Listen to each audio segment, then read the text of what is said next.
Съвети към един младеж от свети Григорий Богослов. Сине мой, преди всичко живей със страх пред Бога и любов към Бога, защото за всеки разумен и добър човек Бог е начало и край на всеки живот. На второ място оформи характера си така, че да бъде той кротък, смирен, въздържан, твърд, приятен, независим, правдив, мъжествен, мъдър, тактичен, трудолюбив, постоянен и целомъдрен. Ето украшение и за млади, и за стари. Да се обогатят не с имоти, а с добри нрави. Добрите нрави, това е твоята собственост, а имотът, това е вещ измамлива, която преминава от ръка в ръка, като сърцето на блудницата. Богатството по естество не притежава никакво постоянство. То прилича на бурните морски вълни, които ту се надигат, ту спадат.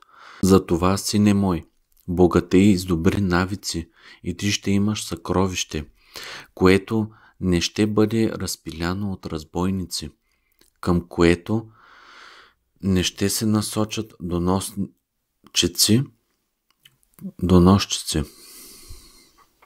което не ще се изчерпи и от ръцете на притеснители, което не ще може да бъде унищожено и от оръжието на варварите, а което, оставайки в безплътни обители, безопасно се пази в съкровищницата на душата и не ще бъде разорено от стихийна сила на огън, нито пък ще го покрие вълна в дълбоко море. Пази това богатство, което ти е сродно и което ти принадлежи в собствен смисъл, като не допускаш да се докосне до него ръжда. Упражнявай се в постиженията на науките, занимавай се с творчеството на поезията, чети историческите писания, произведенията на красноречиви оратори и тънките разсъждения на философите. Всичко това обаче да се справиш благоразумно, с мъдрост събирай всякъде полезното и с разсъдителност отбягвай всичко, което във всеки писател е вредно. Подражавай в работата си на мъдрата пчела, която кацва на всеки цвят, но извънредно умно събира от всеки само полезното. В нея наставница е самата и природа, в теб пък наставник е разсъдъкът. Пожани обилно всичко, което може да ти достави полза. Забележиш ли нещо вредно, по-скоро бягай далеч, защото човешкият ум е бързо хвърчащ. Над всичко дръж в ръка книгата на живота, охотно посвети на нея всичкото си внимание.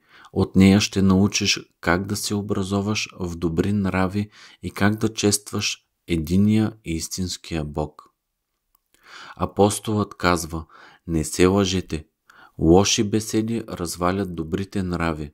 1 Коринтияни 15:33. Младият човек е длъжен с всички средства да отбягва разговори с порочни люди и никак да не търси в тях наслада. Те въвеждат простодушните юноши в изкушения и хитро им предават своите пороци. Ти строго трябва да пазиш следното правило: да се отвращаваш от неприлични песни и зрелища, да се гносиш от думите на развратени люди и от житейски суети, да пазиш очите си от всяка съблазън и сърцето си от всеки порок. Бъди здрав и помни съветите ми.